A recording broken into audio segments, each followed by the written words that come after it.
What you're about to hear represents the single most consequential geopolitical announcement in the history of the modern Middle East, and Western strategists are only beginning to comprehend what just happened.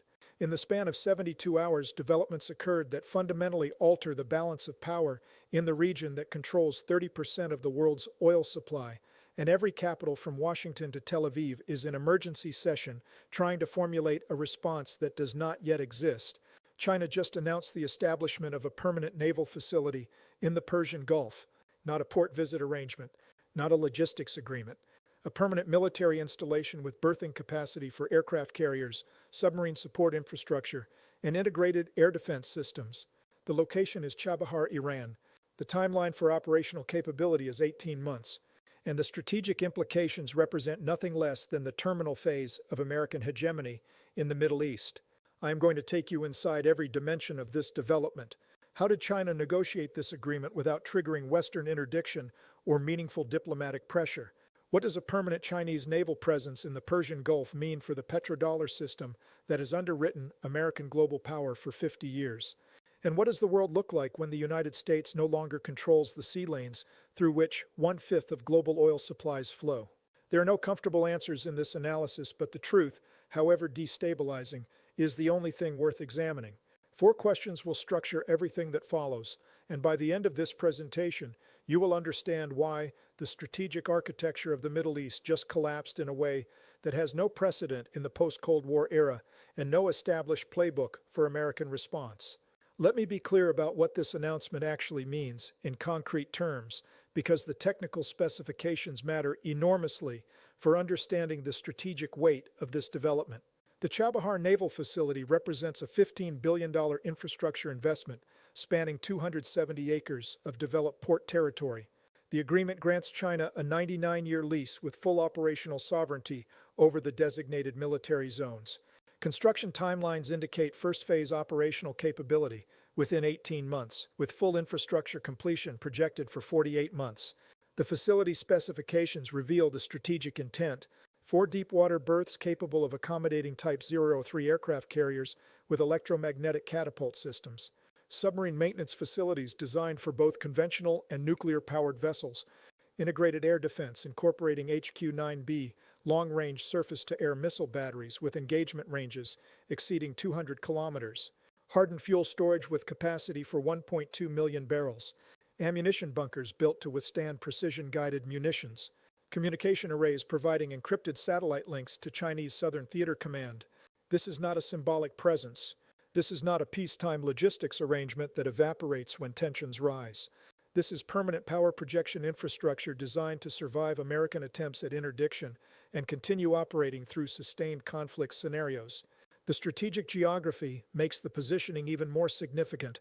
Chabahar sits 300 kilometers east of the Strait of Hormuz, the choke point through which 21 million barrels of oil transit daily. From this location, Chinese naval forces can influence traffic through the strait without technically operating within its waters, providing plausible deniability while maintaining operational effect. The facility provides China its first permanent military presence west of Malacca, extending the range of the People's Liberation Army Navy by 4,000 kilometers beyond any previous sustained deployment capability.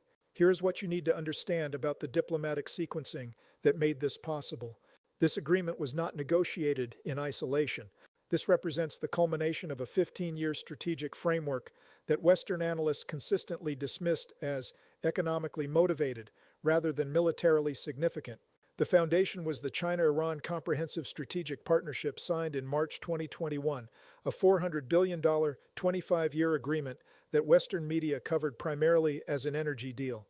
The actual text, which few American analysts apparently read in detail, included explicit provisions for defense cooperation, joint military exercises, and infrastructure development in strategically significant locations. Chabahar was mentioned by name in annexes that received almost no Western media attention. China spent 3 years building the economic dependencies that made Iranian acceptance of permanent Chinese military presence not just acceptable, but economically necessary.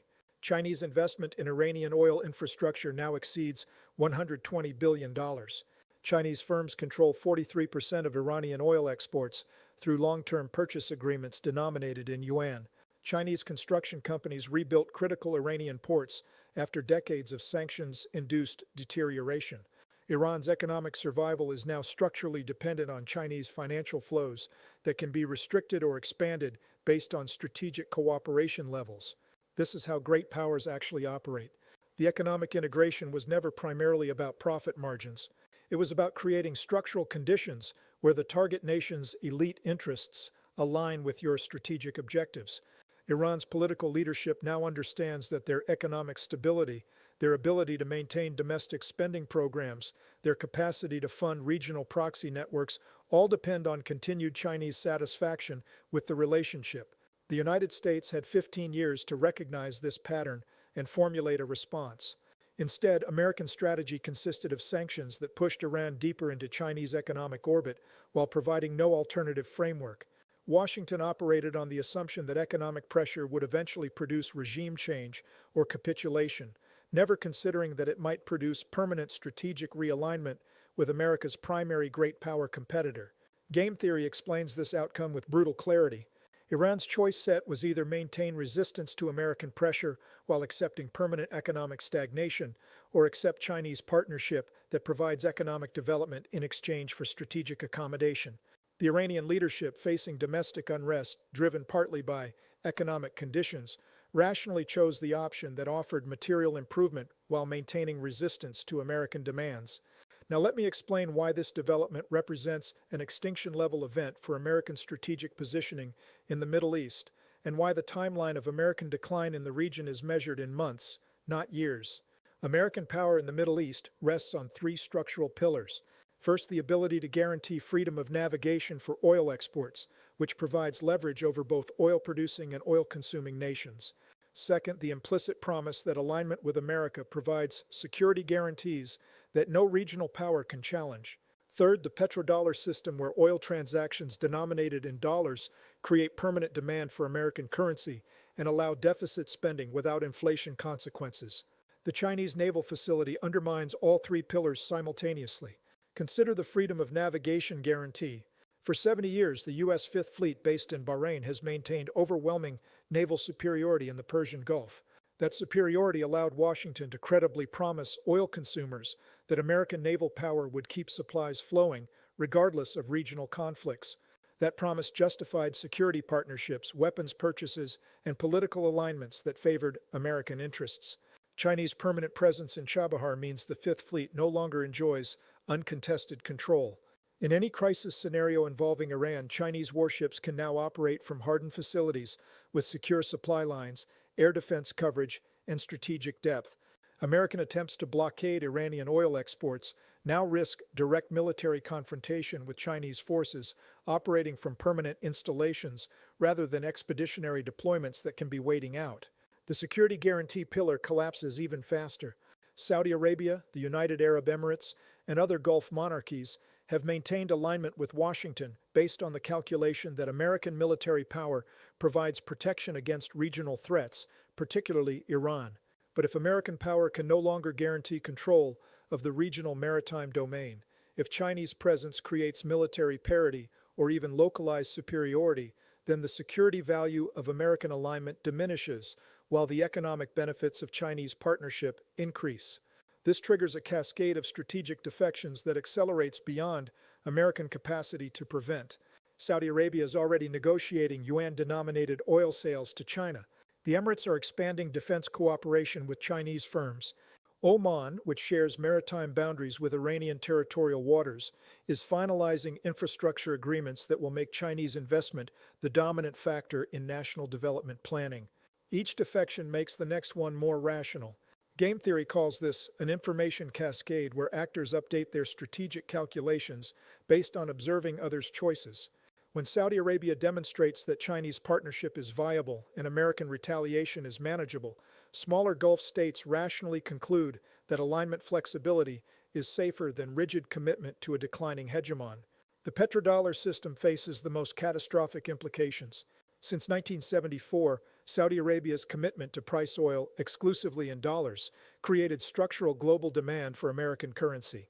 Oil-importing nations needed dollar reserves to purchase energy, which meant they needed to export goods to America or attract American investment to earn those dollars. This system allowed the United States to run permanent trade deficits while maintaining currency stability because global oil demand created corresponding dollar demand. Chinese naval presence in the Persian Gulf combined with expanding yuan-denominated energy trade destroys the coercive mechanism that maintained petrodollar dominance. Previously, nations considering non-dollar oil transactions faced implicit threat that American naval power could interdict their energy supplies. Chinese permanent military infrastructure means that threat is no longer credible for nations operating under Chinese security umbrella. The mathematics of this transition are straightforward and devastating. Current global oil trade is approximately 100 million barrels per day. At $100 per barrel, that is $10 billion in daily transactions. If 30% shifts from dollar to yuan denomination over 36 months, that represents $1 trillion in reduced annual dollar demand. U.S. Treasury securities held as reserves for oil purchases become unnecessary. Dollar depreciation accelerates. American import costs increase. Inflation becomes structural rather than cyclical. But understanding the mechanics is only part of the analysis. We need to examine why this pattern keeps repeating throughout history, why empires consistently fail to recognize when regional control is slipping beyond retrieval, and why the United States is following a script written thousands of years ago. Let me take you through the historical pattern because what is happening now is not novel. It is the same dynamic that destroyed every previous empire that attempted to maintain permanent control over Persia and the trade routes it commands. Alexander the Great conquered Persia in 330 BCE with the most advanced military force of the ancient world. Macedonian phalanx tactics were unstoppable in open battle. Greek siege technology could reduce any fortification. Alexander's logistical system allowed sustained campaigns across thousands of miles. He defeated every Persian army, occupied every major city, and declared himself king of Asia. His empire collapsed within 3 years of his death. The territories fragmented. The Persians reasserted control. Alexander's military supremacy produced no lasting strategic transformation. Why? Because military superiority is insufficient for permanent control of civilizational spaces with their own coherent identity, established trade networks, and geographic advantages that favored defense over occupation. Alexander could defeat Persian armies, but he could not garrison every city, control every trade route, or prevent the gradual reassertion of local power once his personal authority was removed. Rome fought Persia for 3 centuries in conflicts that consumed enormous resources and produced no decisive outcome. Roman legions could win individual battles. Roman engineering could build roads and fortifications across hostile territory. Roman gold could purchase local collaborators. But Rome never conquered Persia, never controlled the trade routes permanently, and ultimately fell while Persian civilization continued. The Mongols conquered Persia in the 13th century with military technology and tactical doctrine that made them unstoppable in open warfare. They killed millions. They destroyed cities. They established garrisons across the region. Within 2 generations, the Mongol rulers had become Persian in culture, language, and strategic orientation. The conquerors were absorbed by the conquered. The Soviet Union occupied northern Iran from 1941 to 1946, installing a puppet government and preparing for permanent annexation. American pressure forced withdrawal, but the deeper lesson is that even at the height of Soviet power, permanent control proved impossible to maintain against sustained local resistance supported by rival great powers willing to provide resources and diplomatic backing. The pattern is consistent across 2,300 years of recorded history. External powers can achieve temporary military superiority. They cannot achieve permanent strategic control over Persia without costs that exceed the value of the control itself. Eventually, resource exhaustion, domestic political pressure, or rival power intervention forces withdrawal. The regional civilization reasserts itself. The empire moves on to the next target or begins terminal decline. The United States invaded Iraq in 2003 with overwhelming military superiority, declaring mission accomplished after 3 weeks of conventional operations. 20 years later, American forces withdrew, having failed to create a stable, pro-American government, leaving behind a nation closely aligned with Iran and increasingly integrated into Chinese economic networks. Afghanistan followed the same pattern. Military superiority proved insufficient for strategic transformation. Occupation costs exceeded benefits. Domestic political tolerance collapsed. Withdrawal became inevitable. Now Washington confronts the same pattern in compressed time frame. Chinese presence in Chabahar means that any American attempt to maintain control over Persian Gulf energy exports through military force will face sustained resistance, supported by a peer great power with permanent infrastructure and unlimited resource commitment. The costs of maintaining American dominance now exceed the benefits, and regional powers recognize this calculation as clearly as American strategists refuse to. This is not ideological preference. This is pattern recognition based on 23 centuries of consistent outcomes. Empires that attempt permanent control over this region exhaust themselves and collapse while the region continues. America is not exempt from this pattern through technological superiority or ideological righteousness. The structural forces are identical. The outcome will be identical. Let me walk through the scenarios that emerge from this development because understanding the range of possible futures is essential for calibrating response strategies and personal preparation. Scenario 1: Managed American withdrawal. In this pathway, Washington recognizes that permanent military dominance in the Persian Gulf is no longer achievable at acceptable cost and begins strategic repositioning. The Fifth Fleet maintains presence in Bahrain but operates with reduced capability and narrower mission scope. American security guarantees to Gulf states are renegotiated downward to exclude scenarios involving Chinese-backed Iranian action. Energy policy shifts toward Western Hemisphere supply chain development and reduced dependence on Middle Eastern imports. This scenario requires strategic discipline and domestic political tolerance for perceived defeat that American political culture rarely demonstrates. The probability is approximately 15%, concentrated in futures, where economic crisis forces rapid military spending reduction or where catastrophic military engagement elsewhere demands resource reallocation. Scenario 2: Escalatory confrontation. Washington interprets the Chinese facility as unacceptable challenge, requiring forceful response. Options might include naval harassment of Chinese vessels approaching Chabahar, cyber attacks against facility infrastructure, support for Iranian opposition groups to destabilize the host government, or expanded weapons deliveries to regional actors willing to conduct proxy operations. This pathway leads to sustained low-intensity conflict that slowly escalates toward direct military confrontation. Chinese tolerance for interference with their permanent installations is near zero, creating tripwires that make accidental war increasingly probable. This scenario probability is approximately 40%, highest in futures, where American domestic politics reward confrontational posturing and punish accommodation. Scenario 3: Accelerated regional realignment. Gulf states interpret Chinese permanent presence as evidence that American dominance is ending and rapidly expand their own partnerships with Beijing. Saudi Arabia formalizes yuan oil sales, signs defense cooperation agreements with Chinese firms, and allows Chinese military logistics access to Saudi ports. The UAE follows similar trajectory.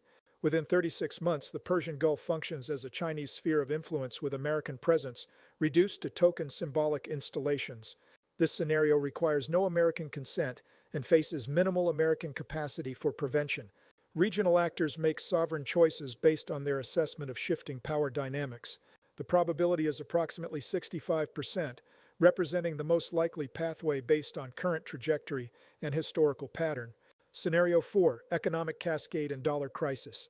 The combination of reduced petrodollar demand, accelerating de-dollarization in other regions observing Gulf developments, and loss of confidence in American security guarantees triggers rapid dollar depreciation. Treasury yields spike as foreign reserve holders reduce positions. Import costs increase sharply. Inflation becomes structural. Federal deficit financing becomes prohibitively expensive. American economic model based on consumption funded by foreign capital inflows breaks down. This scenario can occur independently or in combination with scenarios 2 and 3. The probability is approximately 50% within the 36-month time frame, increasing to 75% within 60 months if regional realignment continues. The scenario I consider most likely is a combination of pathways 3 and 4, where regional realignment accelerates dollar stress, which further reduces American capacity for effective response, creating a reinforcing cycle that produces rapid transformation rather than gradual adjustment. The timeline is critical to understand. Some analysts suggest these transitions occur over decades, allowing gradual adaptation. The historical evidence indicates otherwise. When empires lose control of critical choke points and resource flows, the collapse accelerates because it creates information cascades where multiple actors simultaneously recognize the power transition and adjust their strategies accordingly. The British Empire's loss of Middle Eastern control occurred in the span of 18 months from 1947 to 1948, not because British military capabilities evaporated overnight, but because regional actors simultaneously recognized that British willingness and capacity to maintain dominance through force had crossed a threshold. American withdrawal from Afghanistan collapsed in weeks once the inevitability became clear, despite 2 decades of prior commitment.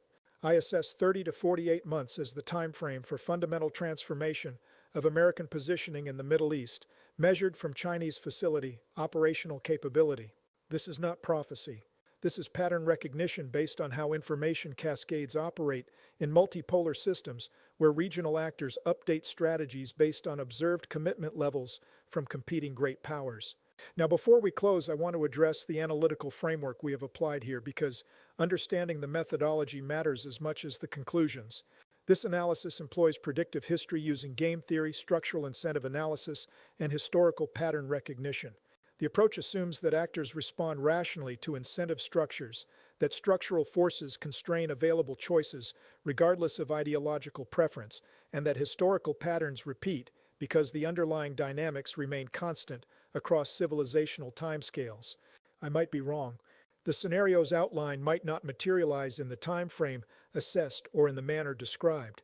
If that occurs, we will return to this analysis and examine which variables were miscalculated, which assumptions proved incorrect, or which unexpected developments altered the trajectory. But I want you to understand that this framework is not speculation. It is systematic analysis of incentive structures, capability assessments, and historical precedent. When I predict that American dominance in the Middle East ends within 36 months, I am not hoping for that outcome or advocating for it. I am analyzing the structural forces and concluding that this outcome is the most probable based on how similar situations have resolved throughout history. The most important skill you can develop is the ability to analyze these situations independently. Do not accept my conclusions without examining the evidence. Test this framework against what you observe in the news over coming months. Watch whether Saudi Arabia expands Chinese partnerships. Monitor whether dollar demand shows stress indicators. Observe whether American responses to Chinese presence prove effective or symbolic. The framework I have provided gives you tools for understanding these developments as they unfold. You now understand why Chinese permanent naval presence in the Persian Gulf represents more than a single facility opening. You understand the 3 pillars of American regional power and why all 3 are now compromised. You understand the historical pattern of empires attempting to control this region and why that pattern suggests inevitable American withdrawal. You understand the scenario pathways and their relative probabilities based on incentive structures and historical precedent. As these developments continue to unfold over the coming months, we will analyze each new phase through this same framework. When the facility reaches operational capability, when the first Chinese carrier group deploys to Chabahar, when Gulf states formalize energy agreements denominated in yuan, when American strategists attempt responses that this analysis suggests will prove insufficient, we will examine each development and refine our understanding of the timeline and mechanisms through which this transition occurs. History does not forgive nations that ignore structural realities in favor of comforting narratives. The question is not whether American dominance in the Middle East ends, but whether the transition occurs through managed withdrawal or catastrophic confrontation. The next 36 months will provide the answer, and that answer will determine the trajectory of global power for the remainder of this century.